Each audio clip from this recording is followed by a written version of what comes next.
Hi, I'm back. How are you? My name is Bigaba Chowan.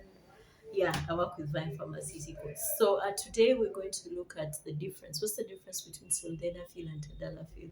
You can say Viagra versus Cialis, Penegra versus Apcalis, and stuff like that. So these are common drugs that we use to treat erectile dysfunction. They are chemical drugs. But what's the difference? So we shall start with sildenafil, which has brands like Viagra, which has brands like Amagra, it has Penegra, and anywhere you see sildenafil.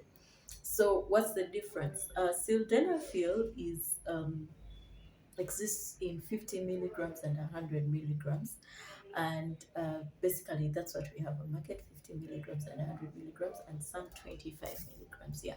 So sildenafil, it should be taken prior to sexual intercourse.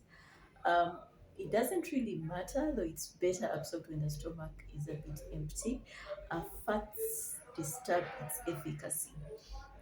Fatty meals. So you find that most people who are taking Benegra, some are taking beer, some are taking pork, and all these other fatty things. But fats reduce the efficiency of sildenafil. And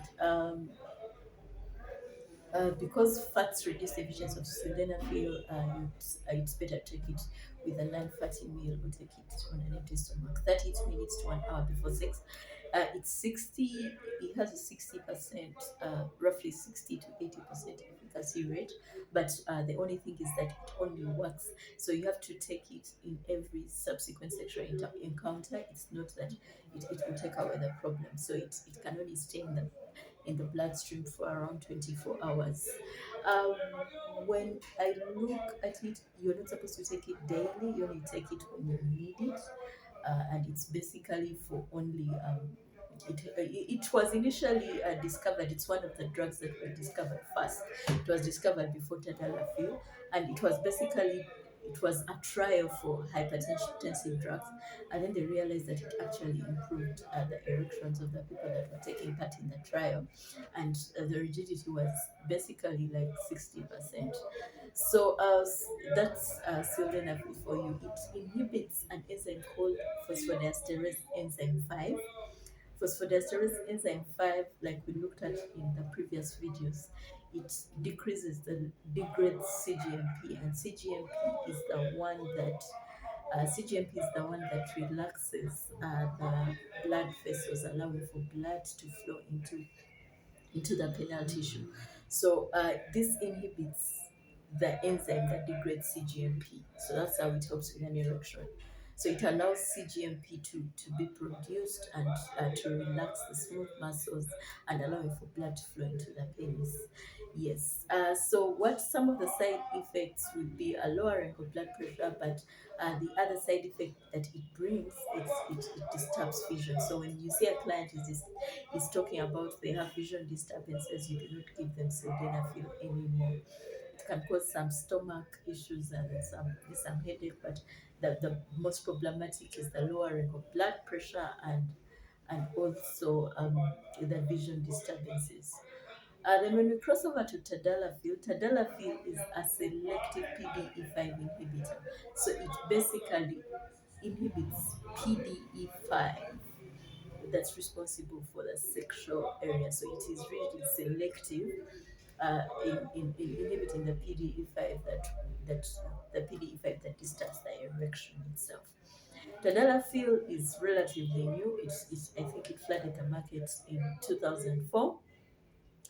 And incidentally, Tadalafil also has another function, is that it relieves the symptoms of BPH. Now, I'm not telling it to you to prescribe it for BPH, but you see that urologists prescribe Tadalafil daily. The good thing about Tadalafil is that it can be taken daily, and you'll find that when a urologist has prescribed, it's Tadalafil is not that prescribed for at least 30 days or more. It can be taken for a longer period of time. Now, the other thing about Tadalafil is that it stays in the bloodstream for a period of around 72 hours. Those are around 3 days, and 3 days someone is able to get the same effect. The effect that they're able to get a sustained erection, a good erection, because tadalafil stays in the bloodstream longer. So some of the brands that we have Apcalis, we have Cialis, we have Tadalafil UK. We have it in 20 milligrams and 10 milligrams. Another important thing about Tadalafil is that I've told you about its BPH, so it prevents urinary symptoms at the same time, also helping with the erection. So it would be a good thing to consider if someone is not on supplements, or if you see it prescribed, don't jump to, oh my god, they prescribed Apcalis for 30 days. What's going on? It could be due to the urinary symptoms, at the same time the guy has erectile dysfunction and that. As regards its side effects, it does not cause vision disturbances at all. The only thing that it can cause is muscle fatigue. It causes a bit of muscle fatigue. So someone has issues with the muscles, but it doesn't cause visual disturbances. So I hope that was helpful. So it's up to you between sildenafil. If a client comes to you between sildenafil and tadalafil, which would be better for them.